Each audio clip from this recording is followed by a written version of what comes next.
એ જ રીતના આપણા જે આપણે વાત કરી સાહેબ, ડૉક્ટર સાહેબ, એમાં આપણે વ્યાજ પણ ન ભરવું પડે, આપણને તકલીફ પણ ન પડે.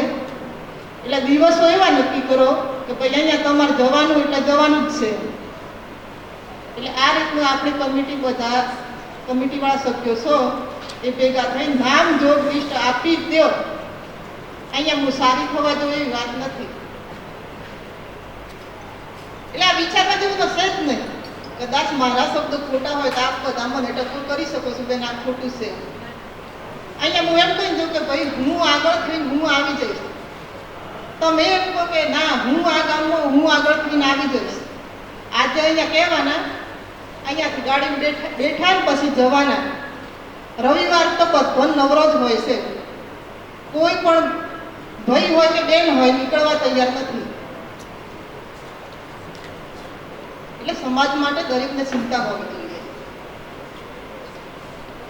આપણે નથી કહેતા ગરાસિયા સમાજ, પેલો સમાજ, બધો જ સમાજ એક જ છે, પણ એ લોકોમાં બુદ્ધિ છે ને આપણામાં બુદ્ધિ ઓછી છે. આપણામાં ભાગલા પાડવામાં વધારે માનીએ છીએ.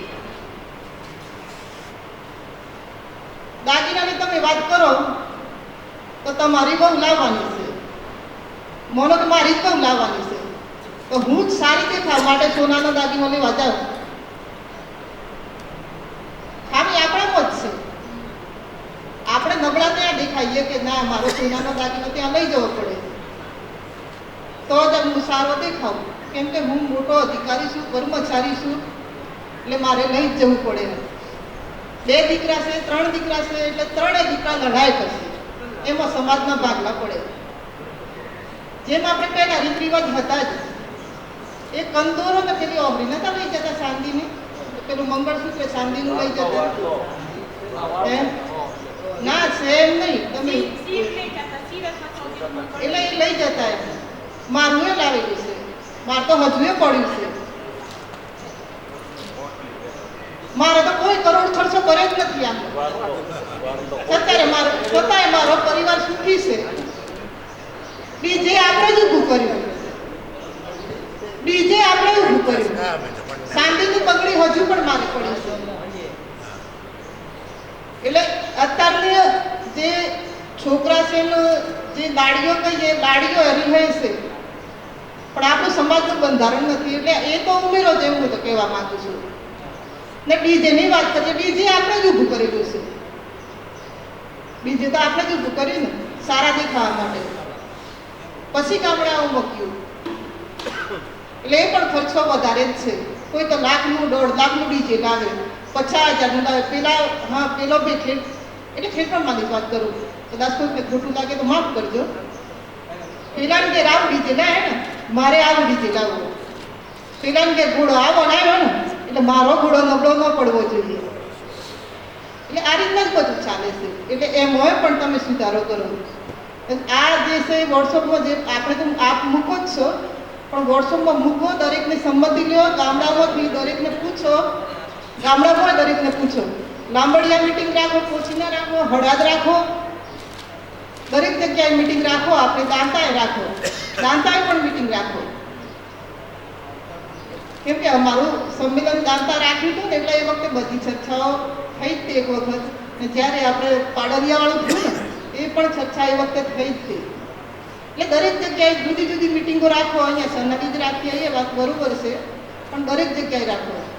એટલે આ જે છે ને ડૉક્ટર સાહેબ, જે જૂનો રીત રિવાજ છે એ સારો જ છે, હું તો એમાં સંમત જ છું. જે આપણે જે બાણું બનતું હતું એ ડોહન ખબર નથી પડતી વડીલોને, એટલે એ બાણું કાઢી નાખ્યું, એ પણ સારું જ છે. એ દાળ ભાત બને, કોઈ ગામમાં રોટલા બને, દાળ ભાતનો ખર્ચો નથી કરી શકતા તો કોઈ રોટલા પણ બનાવે, એ પણ સારું છે. એટલે એમાં આપણે સંમત છીએ. ગામ રોટલા બનાવે તો એ પણ સારી જ વાત છે. એટલે એમાં આપણે છૂટછાટ આપવી, પણ જે ખોટું પાણું બને એમાં આપણે સંમત નથી, એ ખોટો ખર્ચો છે. એટલે આ તો મારી જે વાત છે હું રજૂ કરું છું આપને. હવે જે દીકરી દીકરાઓની વાત થઈ, દીકરીઓ જતી રહી, દીકરા આવી ગયા, પણ આપણે એમને નહોતું સંભળાવ, પણ આપણે એ પણ હું વાત કરું, દીકરાઓ તો આપણે નથી વેચતા, વેચવામાં આવે છે? આ મારે આપની જોડેથી જવાબ માંગવાનો છે. આપણે સમાજમાં દીકરાઓ નથી વેચતા. દીકરાઓ કોઈ વેચે છે? છોકરાઓને વેચવા જોઈએ ને, દીકરીઓને કેમ વેચવામાં આવે? આ મારો પ્રશ્ન છે. છોટુ કાકા, આનો જવાબ મને આપો. એ કેમ વેચવામાં આવે? આ સમાજને નથી મળતું? પહેલા કોઈ દીકરીઓ વેચતા હતા? એક વાત એ પણ કરું કે એમને સામે જોડતું નથી મળતું. આપણો આટલો મોટો સમાજ છે, તો એમને સામે કેમ વ્યક્તિ ન મળે? મળે જ ને. એવા વ્યક્તિઓને આપણી સમાજમાં ઇન્વોલ્વ ન કરો તો જ આપણે દીકરીઓ વેચાતી બંધ થશે. મારો વિરોધ નથી, ગમે તેને દીકરી બહાર આપી હોય તો આપી શકો. હું એમ નથી કહેવા માંગતી કે ભાઈ દીકરીઓ બહાર આપો જ, પણ દીકરી બહુ દુઃખી થાય છે. મેં તો જાતે જોયેલું છે એટલે હું કહું છું. આપણી દીકરી દુઃખી થાય, આપણી દીકરીને એ સમાજમાં કોઈ એમને કે રાવીને કોઈ ઊભા નથી રહેતા ને એમના હાથમાં કોઈ રોટલાય નથી. મેં જોયેલું છે પાટણ બાજુ સાહેબ. એટલે હું આ પણ વિનંતી કરું, જે કઈ ભાઈએ કીધું એ વાતમાં હું સંમત છું. જે ઠરાવ કરવાના છે એમાં આપ પણ સંમત થજો ને એ ઠરાવ કર્યા પછી આપણે કંઈ કરી શકીએ. બાકી આ ઠરાવ ન હોય ને આપણે એને ઠરાવમાં ન લીધું તો આપણે પોલીસ સ્ટેશન લડવા માટે જઈએ તો કશું લડી શકીએ નહીં. આ રબારી સમાજમાં ચૌધરી સમાજવાળું થયું ને, લઈ લીધી ને પેલી બેન. આપણે જાગૃત રહેવું હોય ને. આપણે દીકરા આ જો દીકરીઓ જશે ને અહીંયાથી, આપણે દીકરીઓ ખાલી થશે તો આપણા દીકરા કુંવારા રહેશે. એટલે આ તો મારે તો વાત હું રજૂ કરું છું. એટલે આ પણ થોડું વિચારવા જેવું છે સાહેબ. એટલે દરેકને હું વિનંતી કરું. અને જે સમાજની જે ફાળાની વાત છે એ તો છોટુ કાકા આજે તમે આવ્યા એમ કાલે બતારો એમ નહીં, આવી જ જવાનું છે. તમે આવી ગયો, અમે આ ત્રણે બહેનો છીએ ને, અમે તમારી જોડે. એટલે અમે સાલું દિવસ નહીં, તમને રવિવારે આપણી કારોબારીમાં સાહેબ બોલાવી જ દીધું. એમટીમાં આપણે જતા જ રહીશું. એટલે સાહેબ આવી જ જજો. હું દરેકને વિનંતી કરું કે આ 4-5 જણ થાકે છે એટલે બીજા પણ જોડાઓ. મારી વાત આટલી કંઈ પૂરી કરું છું. જય આદિવાસી.